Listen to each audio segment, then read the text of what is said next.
Hoy! Shh! Tanda, bakit ka nandito sa pwesto ko? Umalis ka nga dyan! Ang baho mo! Pinayagan ako dun, oh. Sino? Sino nagpapayag sa'yo pumasok dito? Yun, oh. Bumili ako, eh. Bumili ka, hoy! Walang tinda ditong ganyan. Ma'am, ako po yung nagpapasok sa kanya, bumili naman po siya ng pagkain. Hoy, restaurant to, walang ganyan dito. Ah, siguro baon mo yan, binenta mo sa pulubi. Kasi, mahirap ka rin. Bago ka dito, no? Ngayon lang kita nakita eh. Opo, bago lang po ako. Hmm. Pero hindi po, nagbili po siya ng mainit na tubig. Alam mo, wag mo akong lokohin. Sa bagay, hindi mo naman ako kilala. At alam mo, yung kinakaupuan niya, upuan ko yan, pwesto ko yan, regular ako dito na customer. Ay, lilipat ko na lang po si ma'am. Ma'am, lipat na lang po tayo. Dapat lang dun sa sulok ha, pero teka lang, nangangamoy na eh, nangangamoy, kailangan natin paliguan. Ay ma'am! Yan. Ma'am, grabe naman po kayo. Hindi naman po dapat buhusan ng tubig sila. Bakit hindi? Ang baho nga! Umalis na nga kayo Ano dyan! nangyayari dito? Anong nangyayari dito? Bakit ka sumisigaw, ha, Aber? Wait nga. Binisa niya ako. Wait nga lang! Saan? Teka lang, sino ka ba? Bakit ka nakikiepal dito? Binasa mo to? Oo! Pasensya na Naku, po, ma'am. yari ka! Yari ka! Alam mo kung sino yan, ha? Hindi, alam ko lang pulube na pumwesto dyan sa upuan ko. Hindi yan pulube. Yan yung may-ari nitong restaurant. Ha? May-ari? Teka lang, bakit siya ganyan? Bakit siya nakapang pulube? Alam mo, hindi ka talaga nag-iisip eh. Kaya siya nakapangpulubi kasi uso na ngayon yung mga undercover boss. Nanguhuli yan ng mga masasamang ugaling katulad mo. Naku, yari ka. Teka lang, hindi ko naman alam, sorry na. Ma'am Rowena, siguro po, ito na yung oras para ipakulong tong taong to. Hoy, Kasi, Teka lang, bakit ako ipapakulong? Hindi ko naman yung sinasadya eh. Kasi pwesto ko yan, lagi Hindi. ako nandito. tapos na. Nangyari na, binuhusan mo ng tubig, sinabihan mo ng mga masasakit na salita, makukulong ka na. Hindi ka na Hindi.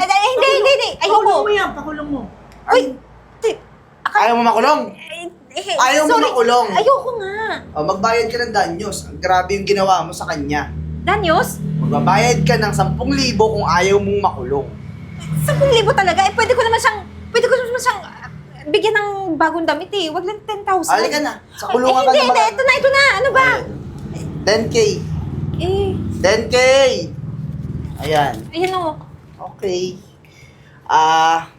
Paano ba yan? Ma'am Rowena, hayaan nyo. Dito po tayo, halika. Dito po tayo. Sama po kayo kay sir. Tama? Sama po kayo sa akin.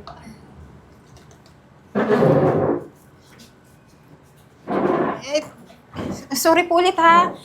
Sorry po, maligo na po kayo. Ikaw naman, punasan mo yan. Madumi yan. Opo.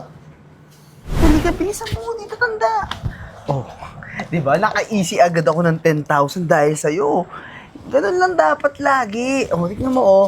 Oh, eto sa'yo, parte mo. 1,000. Tanggapin mo na.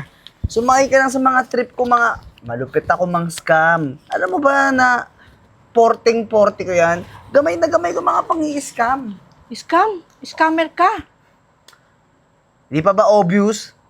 Ano ba? May sakit ka ba sa utak? Sabi mo, ako may-ari ng restaurant. Kaya nga nakasakay ka, di ba? Ayan, may saibit ka, may 1,000 ka pa.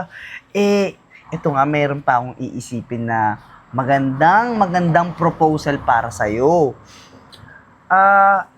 Yung waitress na pansin mo kanina, yung maputi, takot na takot siya. Paniwalang-paniwala siya na ikaw talaga yung may-ari ng restaurant. Di ba napansin mo?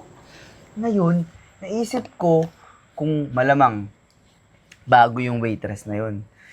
Naisip ko, bakit hindi tayo bumalik doon? Tapos, hingiin natin sa kanya yung laman ng pera, yung kaha. Diba tayo? Yayaman tayo doon. Ano ba, sumama ka lang sa akin. Mga i-scam tayo? Mangi-scam tayo. Ibig sabihin, yayaman tayo. May pera. Bibigyan mo ako ng pera? Oo, makakabili ka na ng damit mo. Tsaka pagkain mo, madami pa. Ano? Sige. Sige? Oo. Basta yung mga sasabihin ko, sakay-sakay ka lang doon, ha? Oo ka lang. Oo. O sige, ganito lang ha. Saglit lang. May kukunin lang ako. Antay mo ako dyan.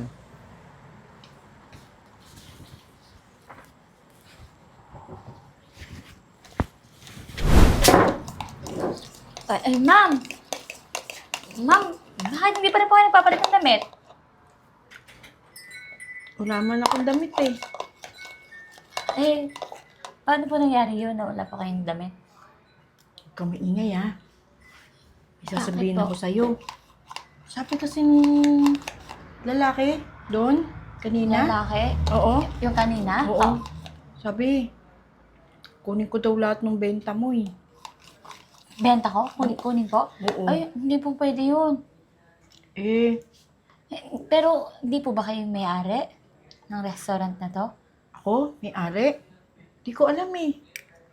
Hindi niyo po alam? Huwag kang maingay ha. Huwag mong sasabihin na sinabi ko sa'yo ha. Sige po, hindi po ako authorized magbigay ng pera, ng kaha. Pero, pwede natin pong i-report sa police. Kakilala mo pa ba yung lalaki o hindi? Pero, sabi niya kanina, Ano pong sabi? scammer. Scammer yun.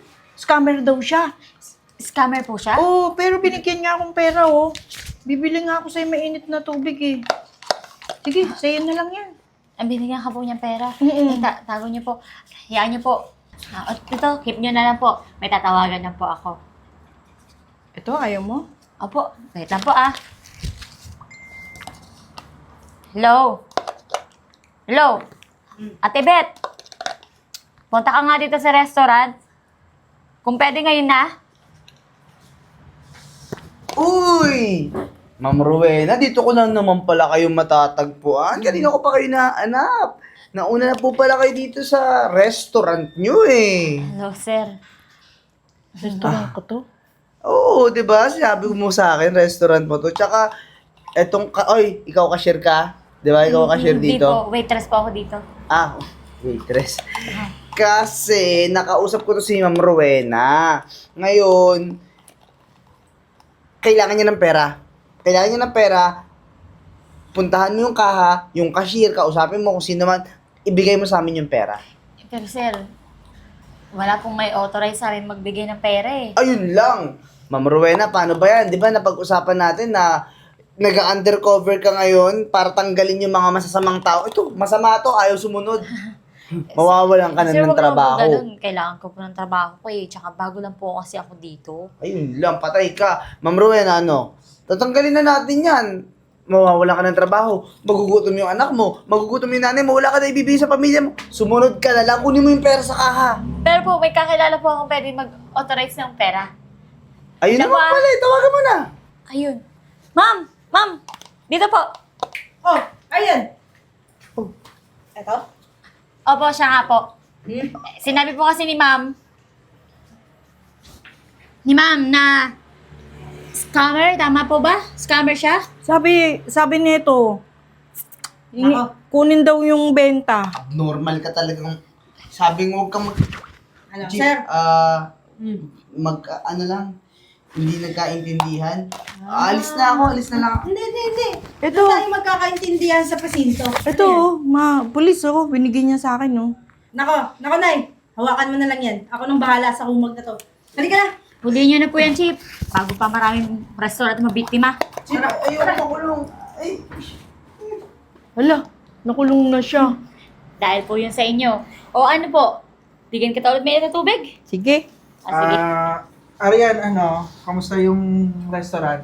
Okay naman po, sir. Meron pong lalaki nagtatangkang kunin yung pera pero nagawan po ng paraan. Buti. Sa tulong po ni ma'am. Ma? Ma! Sir? Ma, si Joshua to! Joshua, galing ka na ba sa school? Kumain ka ba ng mabuti? Ma, saan ka ba galing? Alam mo, ang tagal ka namin hinanap. Nanay niyo po? Arian, saan mo siya nakita? Dito po, nangihingi po mainit na tubig. Si mama kasi, nung bata pa kami, may Alzheimer siya. Tapos, bigla na lang siyang nawala. Kaya hinanap namin siya. Ma, si Joshua to. Ha? Joshua, galing ka na sa school, magpalit ka na ng uniform.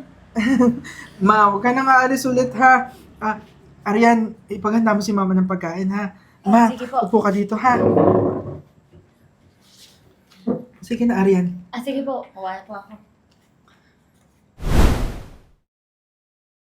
O ma'am, kamusta na po kayo? Magaling na po ba kayo? Oo, okay na. Ako pa ba naman hindi gagaling? Napakagaling ng caregiver ko. Ako wala po yun. Maraming salamat sa pag-aalaga mo sa akin. Waitress ka na dito, tapos inalagaan mo pa ako. Ikaw pa yung caregiver ko. Nakakatuwa ka naman. Eh ma'am, ako po dapat ngayon magpasalamat eh. Kasi dati waitress lang ako, tapos ngayon tignan mo, di na ako naka-apron. Eh ba't po pala napunta kayo dito? Ako sabi ko na nga, ako nang bahala dito sa restaurant eh. Sinilip kasi kita. Sabi ko, uy na lumabas kaya tayo? Lumabas po tayo? Mhm. O sige po, wala lang po problema. Pero askasahin ko lang po itong restaurant saglit. Tapos labas Sige. tayo, ha? Okay? Sige. Bumalik ako dito sa restaurant kasi sobrang gutom na ako eh. Di, nakalaya ka na? Di ba ikaw yung pinakulong namin? Eh, yun nga eh. Pumunta ako dito kasi gutom na ako. Tsaka wala na akong maisip na ibang puntahan eh. Sorry Nay, sorry. Kasi pati kayo nadamay sa mga kalokohan ko. Tsaka ikaw din, waitress ka. Pasensya na ha. Pero kasi paalis na kami. Tsaka wala lang laman yung ref. Mag-grocery pa lang para dito sa restaurant. Kaya wala kami ma-offer na kahit na ano sa'yo. Hindi, sige, ayos lang. Gusto ko lang din humingi ng sorry sa mga nagawa ko. Sa ibang restaurant na lang ako hihingi. Sige. Kuya? Josh? Kuya! Kuya! Kuya! Ma! Si Kuya! Wait lang, Paano naman hindi ko siya naalala kanina? Nakakainis naman si Josh. Okay na yun. Tinulungan niya ako.